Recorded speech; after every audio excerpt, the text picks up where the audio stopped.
बचा है उसको बना लीजिए। देव ऋषि नारद ने भी अपनी बना ली। देव ऋषि नारद, उनकी समाधि लग गई, और जब समाधि लगी महाराज, इंद्र का इंद्रासन डोलने लगा, पूरे संसार में हाहाकार मच गया।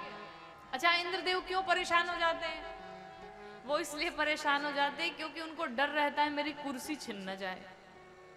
सबको अपने अपने कुर्सी की चिंता रहती है। बड़े बड़े लोगों की बात छोड़ दीजिए, अभी जितने लोग कुर्सी पर बैठे हैं कोई कुर्सी नहीं छोड़ना चाहता है। सब सोचते हैं हम उठेंगे कोई दूसरा बैठ जाएगा। तो इंद्रदेव को भी चिंता हो जाए कहीं हमारा इंद्रासन न छिन जाए। परिणाम, कामदेव जी को भेजे, जाओ इनकी तपस्या भंग करो। कामदेव जी आए, लाख यत्न किए, तपस्या भंग नहीं हुई। अब देखिए घटना क्या हुई।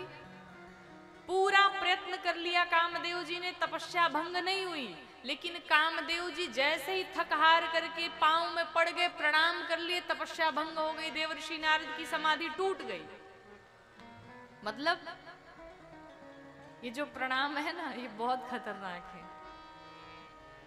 बहुत खतरनाक है। जैसे ही कोई थोड़ा सा ऊपर उठता है, थोड़ा सा बड़ा बनता है, और जैसे 2-4 लोग उसे दंडवत प्रणाम करना शुरू किए, अब उसके मन में आता है, लग रहा है अब हम भी कुछ बन गए हैं, अब हम भी कुछ काम लायक हो गए। अरे भाई देखो, जब हम जाते लोग खड़े हो जाते हैं, लोग प्रणाम करने लगते हैं, ऐसे वैसे थोड़ी अब हम रह गए।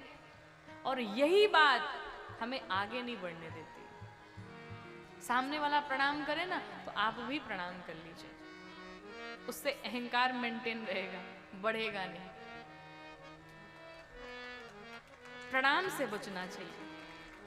देखिए, बड़े पद पर जाना कोई बहुत बड़ी बात नहीं है, लेकिन बड़े पद पर जा करके अपने भीतर के बड़प्पन को बनाए रखना, ये बड़ी बात है। बड़ा कौन है? किसे आप बड़ा कहते हैं? क्या धन से कोई बड़ा होता है? क्या पद से कोई बड़ा होता है? नहीं महाराज, धन से कोई बड़ा नहीं होता।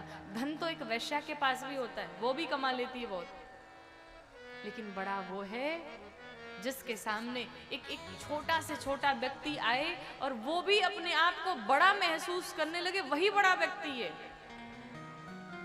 आप चाहे किसी भी स्तर पर पहुंच जाइए, किसी भी ऊंचाई पर पहुंच जाइए, किसी पद की प्राप्ति हो जाए, लेकिन अपने भीतर की सरलता को कभी त्यागना नहीं चाहिए। क्योंकि जो भगवान पद देते हैं ना, वही भगवान पद से उतारने की भी क्षमता रखते हैं। आज पद के अहंकार में हमारे जैसा कोई है ही नहीं, हमारे जैसा बड़ा कोई है ही नहीं। हम अपने आगे किसी को नहीं समझ रहे हैं, लेकिन भाई आप लोग को नहीं समझ सकते। भगवान के सामने तो किसी की नहीं चलती। एक चूड़ी ऐसे घुमाएंगे महाराज, ऊपर से डायरेक्ट कहां गिरेंगे पता नहीं चलेगा, पता नहीं चलेगा।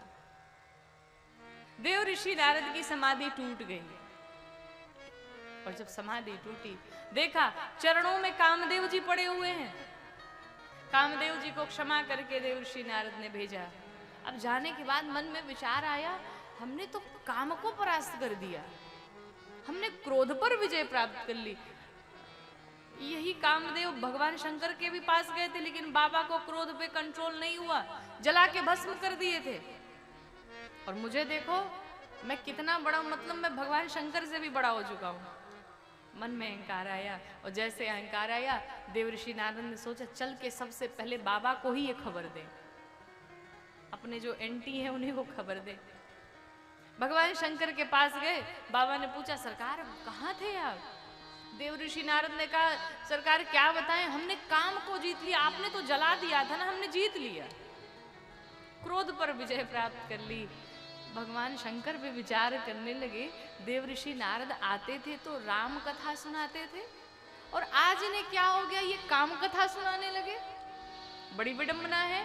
तो भगवान शंकर ने कहा ऋषिवर एक बात कहें? हाँ कहिए।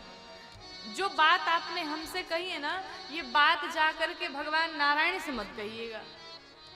अब जब देव ऋषि नारद ने सुना नारायण से नहीं कहना है, देव ऋषि नारद को लगा कि ये हमसे जल रहे हैं, इनको जलन हो रही है, ये चाहते नहीं कि हमारी कीर्ति, हमारा यश संसार में, विश्व में फैले।